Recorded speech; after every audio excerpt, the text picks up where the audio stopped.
welcome. So if you're new here, I am a homeschooling mom. I have a 12-year-old daughter whom I homeschool currently.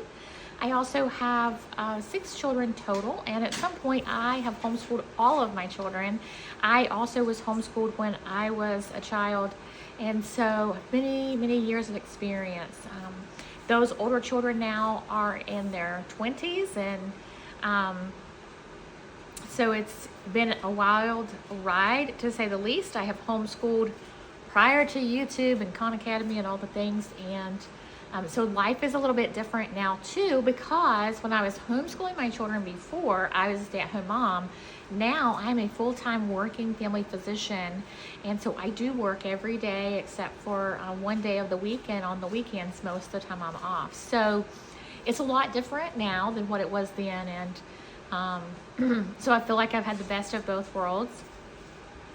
I would, being at home has its has its perks, but it also has, its difficulties too. So today I want to talk to you though about reading comprehension. And so I don't know about you, but as a homeschooling mom, one of the things that I struggle with is making sure that my child is on grade level or on level with their age.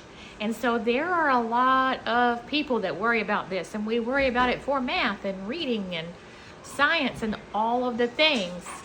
So, but particularly today, someone asked, and they're not a homeschooling family, but they asked, I feel like my child's reading comprehension is not where it should be. They're scoring lower on their state test. What can I do? And so if you're feeling like this is a what can you do to help your child become better at reading comprehension, this is the video for you, okay? So the first thing is it starts at early age. So when you're having, you have an infant child, and you can do this when they're older too, but just know that if you have infants, that you can do this. And so it starts with picture books. And so I have a book right here beside of me. Now this is a book from, elementary school, like 2nd grade or something.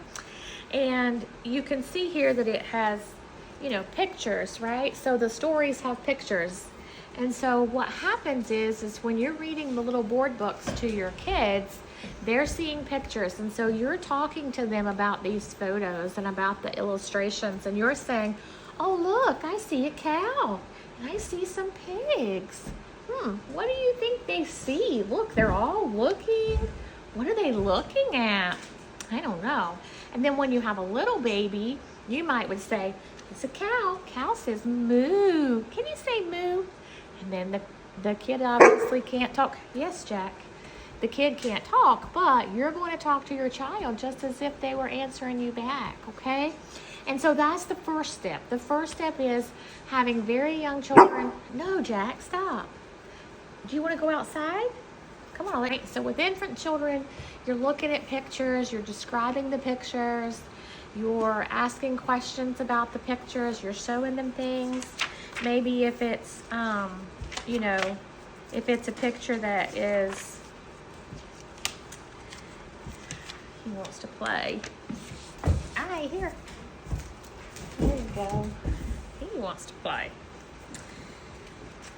Of course he wants to play. Let's see. I was trying to find a picture that's maybe just like so maybe it's just one thing, right? So it's a bee. There's not really any activity in the photo, right? In the illustration, there's no activity.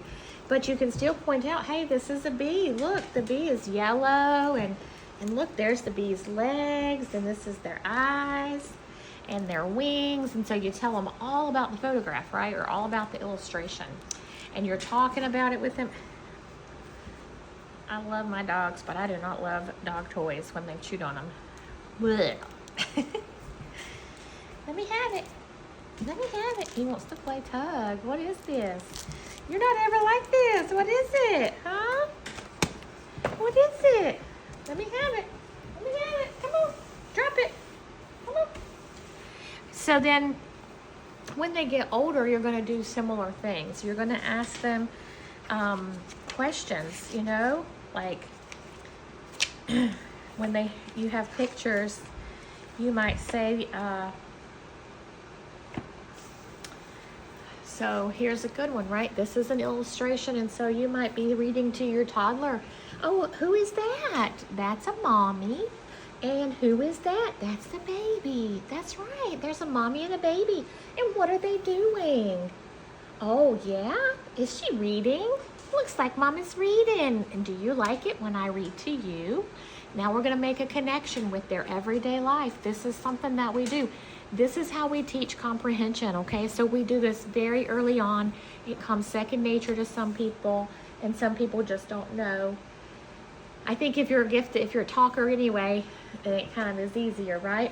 And then you might say, oh, I see these. These are some music notes. That tells me that the radio, that's a radio, and it's on and it's playing music. And so you talk about the picture and you put it all together, right? Now, that's when they're a toddler age, okay? When they get to be age where they can, really converse, they have good language skills, they're reading, maybe even reading, maybe they're kindergarten learning to read. Now we're going to start reading, and we're going to start by reading the words to them and then do the picture. So this is called a picture walk, sort of. And so you do the picture talk and you talk about the picture, and then you're going to do the reading, okay? So you talk about the picture and then you do the reading, and it says, I also liked to write poems, sing songs, and tell stories using the words that I knew. I told stories about happy times and sad times, about mothers and babies and little children. And then what you do is you ask them. So for kindergarten, you would say, what did she like to write? So you can see here that our picture doesn't show us what she likes to write. And so we would say, what do you remember what the author said she liked to write? And they would say poems and songs. And they like to tell stories. And that's the second level of comprehension, right? You read, then you ask the question. And then the last level of helping them with comprehension comes as they get a little bit older. Maybe they're third, fourth grade now, and they're reading little chapter books, okay? And then you're doing similar things, except this time, at first I like to do this shared reading, and that's where I read a page and they read a page. I read a page and they read a page.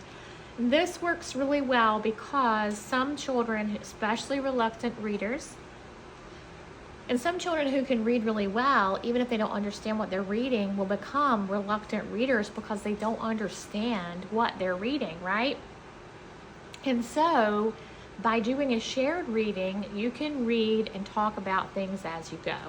So you're kind of letting them read, and you're reading, and you're saying, what happened there, right? And then what happened? What do you think is going to happen next? Now as you get closer to the end of the book, you can say, oh my goodness, do you remember what happened way back when so-and-so, right? And so you talk about the beginning chapters and how they tie into the end of the book. And so you're really tying into the memory, and you're engaging their thoughts, okay? And so that happens with books kind of like this, right? So you have some chapter books, you're doing shared reading. And then the other thing is that part of reading comprehension is being able to read well and read fluently, right? So when you have little children and they're having to sound words out, that sometimes gets in the way of comprehension, because now that they've sounded out 3 words out of a 5-word sentence, they've kind of missed the meaning behind it, right? And so a couple of things can help this if this is the reason for not comprehending what they're reading. One, and the easiest one, is to read books that are a lower level. Now, we want books that challenge you, but when we're reading for fun, we want books that you can read and understand. And so I still will let my 12-year-old read books that are Pete the Cat, that are, well below her reading level, because she enjoys them, right? So if she enjoys the reading of it, then that's fine. That's all that matters. It doesn't always have to be a lesson. And so one is reading for fun and enjoyment, books that are below their level, books that are easy for them. And if this is a new reader, this might be 2-word books.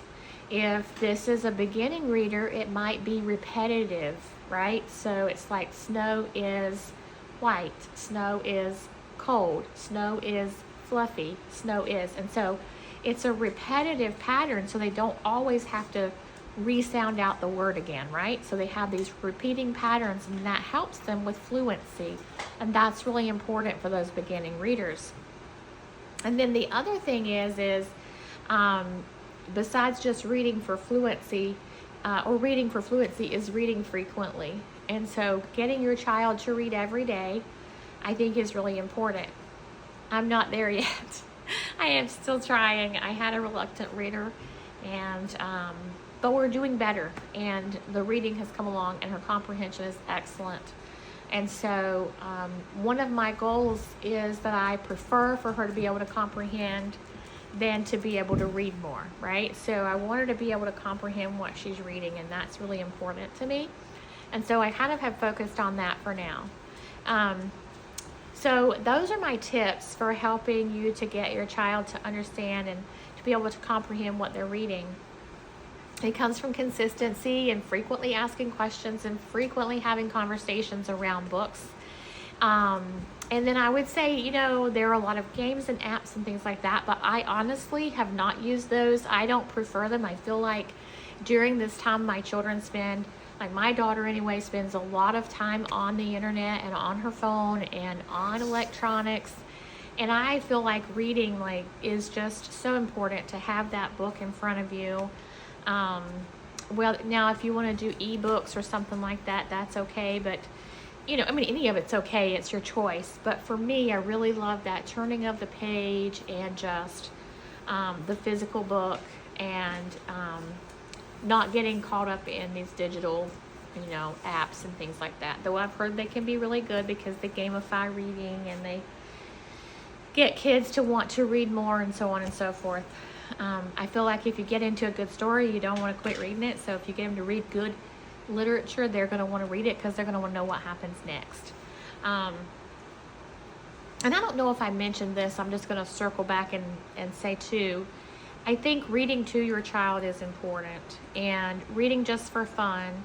So I really have tried and try hard to read at night to my child books that are, you know, like this. And so the books that are like that, they can understand without reading. And so I think that's another aspect that can help you, is really just picking some really good literature that's on their level, in terms of emotional level, right? Like you don't want to read, you know, Pride and Prejudice to your 4th grader maybe, or so finding an age-appropriate book that they might enjoy and reading it to them. But it doesn't have to be on their reading level, so you can read books that are well above their level to them, and that also will help their comprehension too. So if you found this helpful, please comment below. If there's anything else that you want me to talk about or to share, I'm happy to do that. Go ahead and leave those suggestions down below too. My goal is to be able to do 2 to 3 videos a week. It's hard because I still have a little bit of vanity. I did record this video once, and I just felt like I didn't have any makeup on, and I just felt like it, you know, I can go without makeup to a lot of different places, but I've started a new face regimen, and so I just felt like I couldn't do it today without makeup. So and my goal is 3 times a week. I'm not making any promises, but I'm trying. I also would like to go live once a week, so whatever you'd like for me to share on live, let me know, and I'll try and do that. And I appreciate you for watching. All right, bye now.